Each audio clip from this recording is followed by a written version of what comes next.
Hi guys! Welcome back again sa aking YouTube channel. Ayan, nandito na naman po ako ngayon upang magluto ako ng carbonara guys. Paborito ng mga anak ko. Ayan, nag-request sila ngayon kasi tanghalian. Ayan, magluluto daw ako ng carbonara. Ayan, bago ako mag-umpisa, shout out muna sa lahat ng aking mga kaibigan.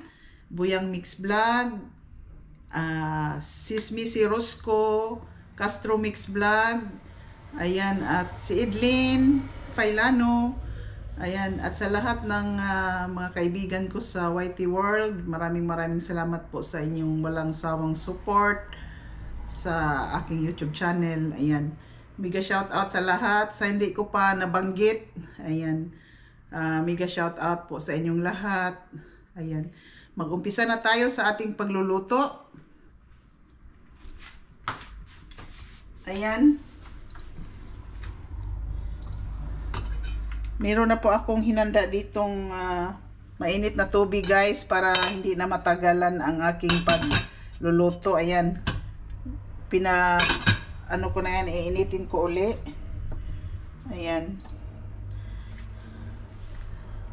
At ito pala ang lahat ng aking mga ingredients. Meron tayong bacon. Ayan, smoked bacon.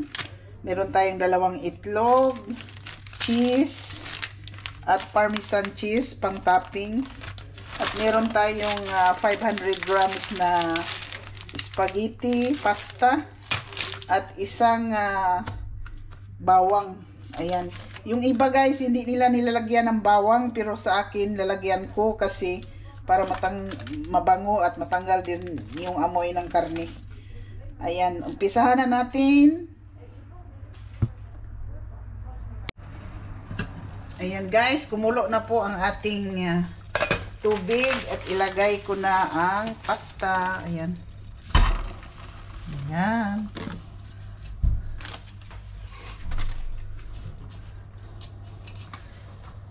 Ayan, at habang naghihintay tayo sa ating pasta, ilagay na natin ang ating bawang. Lagyan muna natin ng olive oil.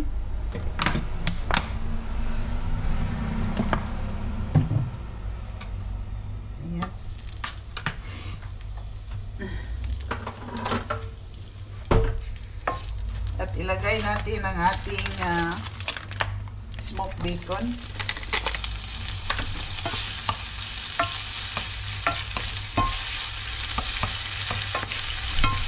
At habang naghihintay tayo sa ating smoked bacon, mag-ano tayo ng itlog.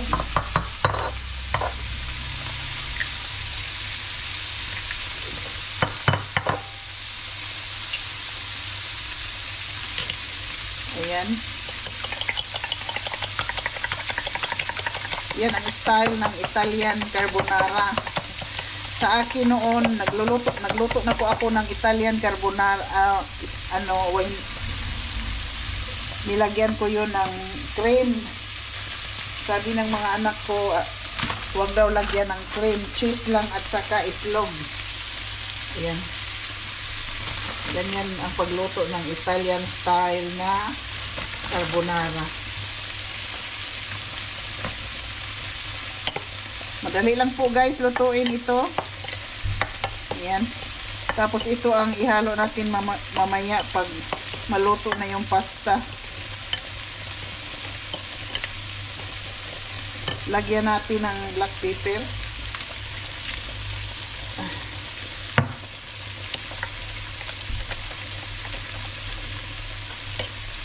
Ayan, naghihintay tayo sa ating pasta.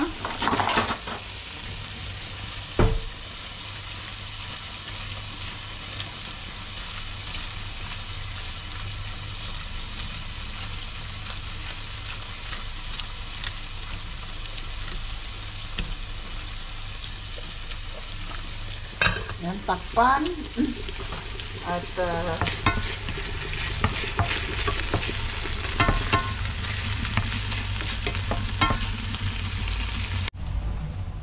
ayan guys, ilagay na natin ang ating pasta dito sa, ayan,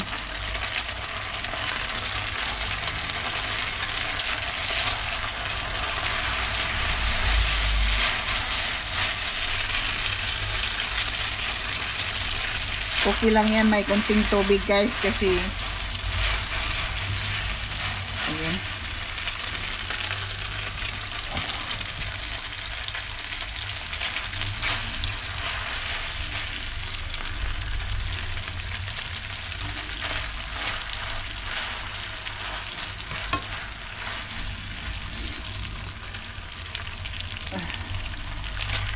Tatlo kami kakain nito guys, tatlo.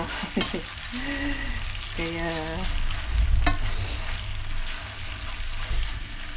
ayan, ubusin ko na lang para magkaroon ng timpla din. Hindi ko na, ubusin ko na lang ang 500 grams.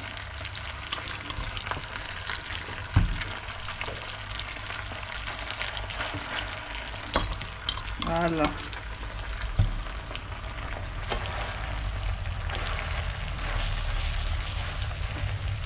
Ayan, at ilagay na, sunod na natin ang,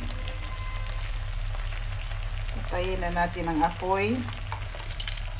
Sunod natin ang cheese at saka itlog.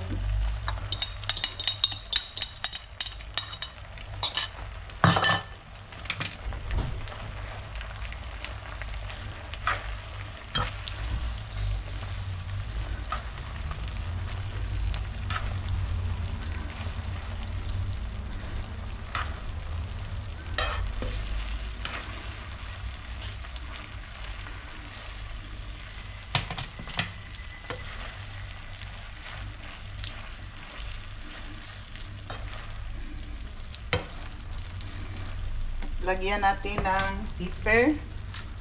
Sarap may pepper kasi mabango siya.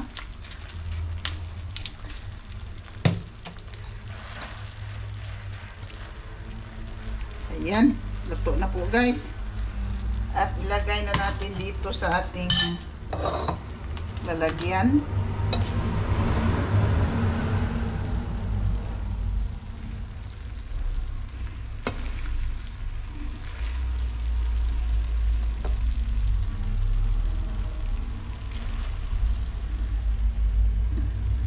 Wow! Lagyan natin ng konting karne sa ibabaw. Ayan.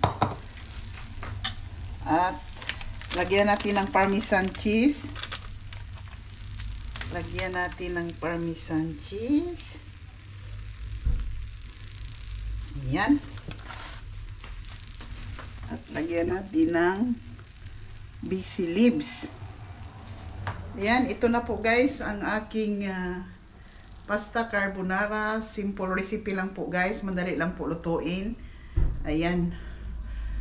Maraming salamat po sa lahat ng sumusuporta sa aking YouTube channel. Ayan. Thank you guys for watching. Kainan na!